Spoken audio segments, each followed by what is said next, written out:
Kasi boy. Growing up, obviously the only thing that we would do when waking up on weekends, we would play soccer. We would even make a soccer ball out of the bread plastics, and it would bounce like a proper football, because we couldn't afford at that time to buy a soccer ball. That's how I fell in love with soccer.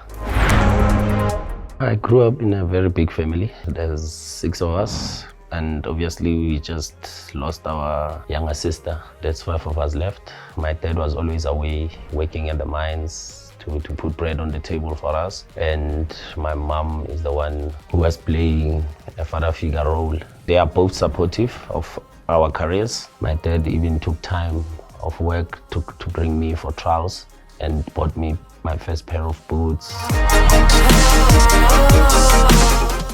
My first time getting on the proper football field was back at school when I played for Itumeleng primary school. I remember very well, I was still young. I think I was 11 or 12, and we traveled to Poch to go play a tournament. The coach at that time decided that I play for the senior side, and that's when even the teachers realized that I'm so talented and I could play even with the bigger guys than me. It takes me back to even when I joined Chiefs.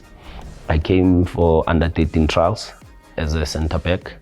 I passed the trials, and the reason for my jersey number 32, I was the 32nd player to be selected on the day. I'm so happy that Coach Tara Sepoa at that time, he was the under 13 coach, and he selected me as a center defender. As he was writing, he started with number 32 because there were 31 players selected on the day. So he realized that, hey, I made a mistake. So I need to call that young man. As I approached, he just wrote 32, Itumeleng Khune, and I was like, that's my lucky number.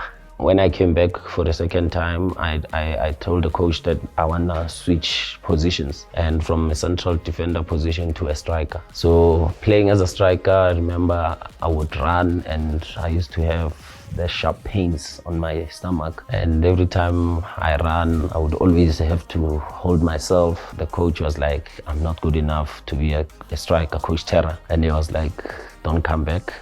I remember that I took everything from my previous school because I was moving schools. I had signed for Chiefs, but not knowing that I was going to fail my second trials. When I was told I must leave, I used to go back to training, and I would stand behind the goalposts. Every time they were doing shooting, all the balls that would go off target, I would be diving for. So the goalkeeper that we had at the time, it was Gregory Mabena. He was turning 14 and he couldn't qualify for the under 13s. So the coach was like, hey guys, if you know any of the goalkeepers that you can bring, please recommend. And I was like, coach, can I come back as a goalkeeper? He was like, you failed as a defender, you failed as a striker, now you wanna come back as a goalkeeper. He was like, okay, you can come. Then Thursday, I came back for training, and I had my first session as a goalkeeper that day. I trained on the day, I played, and he registered me by Friday. Saturday, we were playing our first match.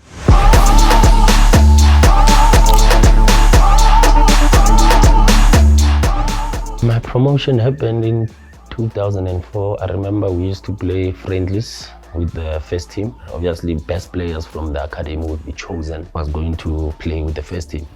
And when I got the side, I was given 45 minutes playing for the reserves and 45 minutes playing with the first team. Immediately after the friendly, Bob Stake came to me and he told me, hey, you need to come and train with the first team. I think I only had 2 sessions with the first team, and then the third day, he was like, call your parents, they must come, we are signing you.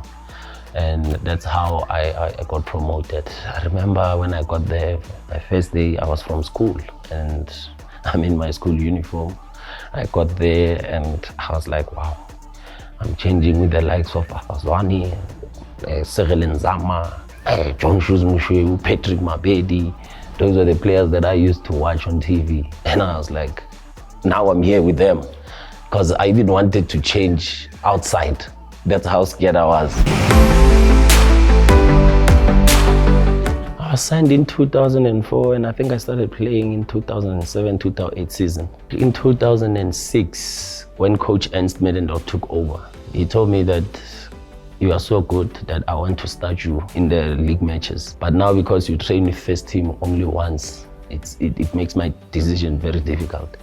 Because I remember I used to train more with the development than the first team. Yet I was a first team player because of school. Just before I started playing, I was called for the under-23s. We were playing Nigeria. So when I was that side, I played, I saved the penalty on the night. After the match, I was told by the team manager then, Pani Kujani, saying you need to rush back to Joburg.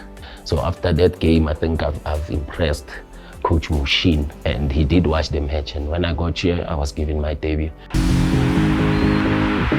My very first cup that I played in was Telkom Knockout in 2007. Having won, Telkom Knockout, I think I went all the way to win Player of the Tournament. From there, we went on and on, won MTN 8, won the league.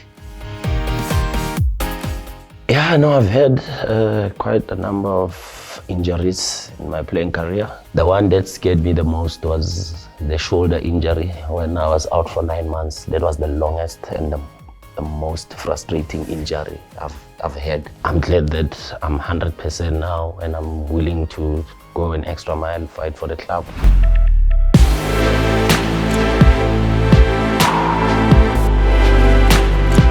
The legacy that I want to leave when I retire, it's for people to remember that Itumeleng Khune was there. Itumeleng Khune played a huge role. There's no one who wants to be remembered as a failure.